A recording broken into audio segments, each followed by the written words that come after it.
Hello everybody, I think we are recording and we have sound. Every time this sort of thing happens to loosen a connection, the sound goes, which is really frustrating, but I will try and finish the one on Rishi Sunak. But let's have a look at what the charts say for the French election. It's quite interesting, although I must caveat this by saying my faith and trust in elections being run fairly and delivering the actual result is pretty low at the moment. And so, who knows, what was it Stalin said, people who vote mean nothing, but those who count the votes mean everything. So here are the results. I just will go over those for anyone who didn't watch my video the other day. But we have Emanuel Macron came in at 28.4%, Marine Le Pen at 23.4%. This is the one to watch. Jean-Luc Mélenchon, he is basically the communist candidate, and he came in at 21.1%. But importantly, where will that vote go? Because when all these candidates drop out, and on the 24th of April we only have Emanuel Macron and Marine Le Pen, the Jean-Luc Mélenchon voters are going to have to go and put their vote somewhere else. I hear that many of them will not bother to turn up, and we know turnout was already incredibly low in this election. But I do believe that a lot of his voters who are prepared to vote will cast their vote for Marine Le Pen. That's mainly because she's shifted her kind of financial economic policy to the left, and she's shifted her social policies to the right. That was always kind of where she was at. Her sort of economic policies were always a little bit left, but they've gone further left merely so they can, well, not merely, but so they can basically capitalize on all the support from Mélenchon. What's very interesting is that Eric Zemmour had quite a powerful 7%, and Valérie Pécresse had 4.7%. I'm probably saying her name wrong. Both of these are to the right of Marine Le Pen, so it's highly likely that this 7 plus 4.7, 11.7% are going to come out strongly for Le Pen, right? So if she's picking up a lot of Jean-Luc Mélenchon's, definitely Zemmour's and Valérie's, that's helping bolster her. Yannick Jadot is a Green, so obviously his 4.5 is going to go to Emanuel Macron. Jean Lassalle, I believe he's also a conservative, so his 3.2%, it all counts, will also go to probably Marine Le Pen. Fabien Roussel is a communist, I think, yeah, and his 2.4 will probably go to Emmanuel Macron, if his vote even bothers, I mean, with Lassalle, his could go either way, I suppose, if some of his voters might be a bit centrist, but anyway. Let's now have a look at the chart. So first of all, I think it's very interesting to look. This is Emanuel Macron, his chart. Let me just see if it is on the screen. Yes, it is. Great. And you can see he's born 21st of December, 1977. He is just Capricorn, just makes Capricorn rising. He's at 29 degrees of Capricorn. But look at what's going on with the transits. Transiting Pluto is exactly on his ascendant. Wow. Can you believe it? And these transits in green on the outside are set for the 24th of April. And as you will see, transiting Uranus is exactly on his moon at 14.5 basically degrees of Taurus, opposing his natal Uranus in Scorpio, 14.5 degrees. So isn't that crazy that transiting Uranus is right on his moon on the day of the election? Pluto is right on his ascendant. It's very close if you check the degrees as well. But small here, it's like 28.35, and the degrees are, that particular picture doesn't come up very clear, but it's close. Trust me on that one. And so, I mean, amazing. Let's just see where Neptune is as well. Neptune is going through Pisces, so it's sort of triggering his Venus over here in his 12th house, and Saturn transiting over here is nearing a Saturn opposition to his natal Saturn. But I thought that was quite significant. In the 3rd house, shows a lot of kind of surprises, frenetic activities, obviously panicking on the day of the election. Maybe their last minute rallies, last minute meetings, last minute frenetic, frantic conversations as he rings people trying to find what's going on. So it does seem an awful lot of upset that day. Look at that. The moon rules his descendant, so sort of maybe some people, allies turning against him, people who used to have allegiance to him turning away. That's kind of interesting. Pluto is natally in his 8th house, the house of crisis, and now it's reached his ascendant, so this could be a personal crisis for him.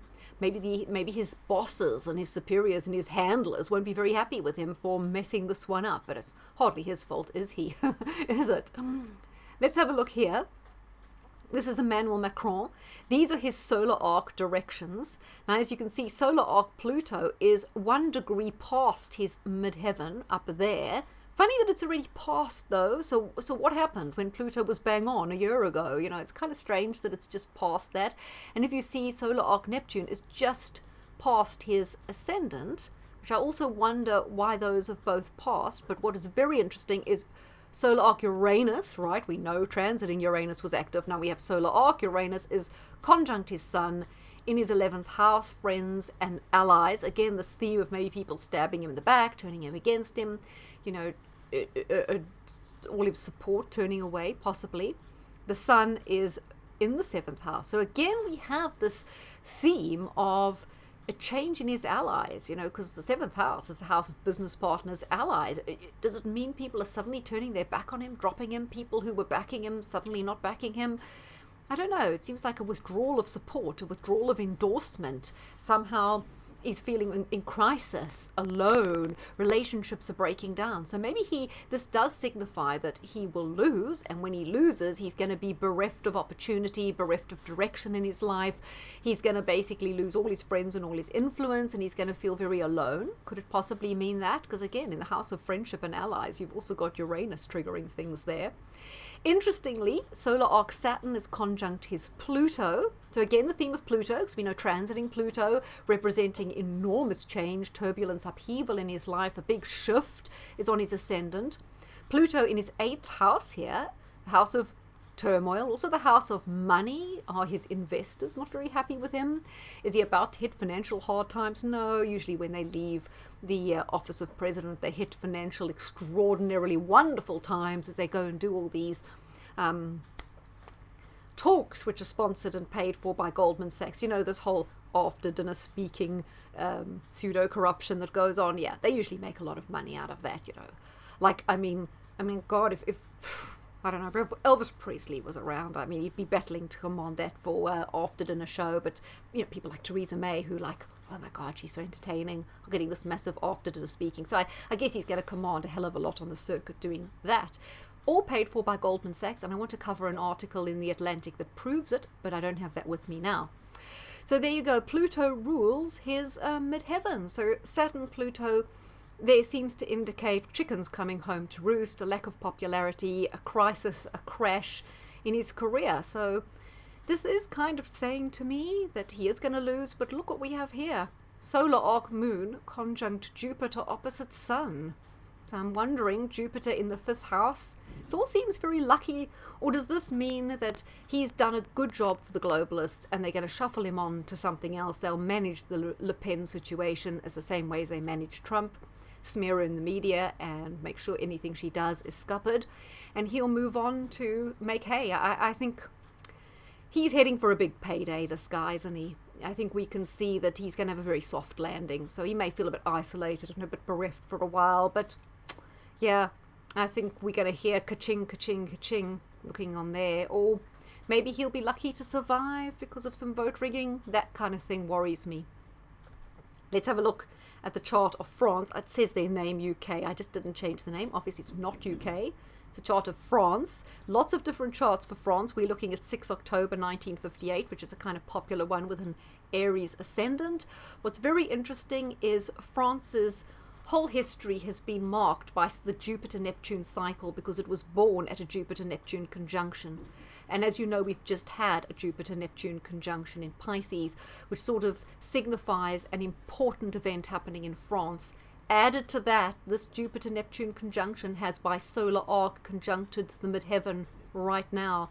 So this is going to be a very significant time in French history. However, Jupiter-Neptune is all about socialism. So I don't think this is going to be much of a free market. Maybe this indicates to us that Marine Le Pen has compromised too much and shifted too far to the left. So I see a big left turn in terms of French politics. That might be a bad thing if it's going to be universal basic income or whatever. So maybe Marine Le Pen can do a few good things, but on the other hand, this is a big turn left. So it kind of says to me it could be a Le Pen win, right? Because this does indicate a significant change, a significant departure in French history. But maybe also, I'm thinking, because look here, Uranus, again, is very active, solar arc Uranus. You can't tell from that picture. It's directly on the descendant. I think that shows France might be thinking, having doubts about NATO and having doubts about the EU, because this shows a massive change in partnership. Uranus on the 7th, different partners. I see this meaning France moving away from the EU, possibly causing a political earthquake in the EU, and definitely moving away from NATO. Not maybe leaving. I think France are going to become neutral. I don't think they want to be involved in this thing with Russia. I do know that Le Pen had closer links to Russia, got some funding from Russia. I don't think she's highly aggro to Putin in the same way that Boris is posturing to be. I think this means France taking a neutral stance, possibly annoying America by not playing along in NATO. Remember, France are on the UN Security Council, so they do have a lot of clout. I think this will be a time of great influence for France in peace. So, well done, France, if this is true. And overall, this is looking, guys, like a Le Pen win, and like she's going to disrupt old alliances in the EU, in NATO.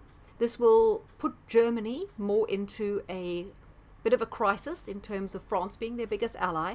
I've long said from the EU chart, the EU is over. It is falling on its own foundations. It is becoming defunct as a result of its own illegitimacy. A Le Pen win will further damage that. And as I say, this Uranus on the 7th shows a whole new set of allies for France. So maybe France moving a whole new direction, maybe seeking not such bad relations with Moscow. So looking at all this and looking at Macron's chart, guys, I think this could easily be a win for Le Pen, although I say that with a hint of caution because, anything can happen. And we must also interpret the chart with reference to the fact that all countries are now going the socialist route of the Great Reset, and therefore, whether Macron was in, France still would probably be having major changes in a left-leaning direction. But that Uranus thing and the Uranus in Macron's chart tells me things could definitely shift to the direction of Le Pen. I see this as a very favourable chart for her winning, but obviously I'm caveating that because, I don't trust elections anymore. Quite interesting. I think the sound was fine. The sky's still red, so he's still recording. So, looking good, isn't it? Great when technology works.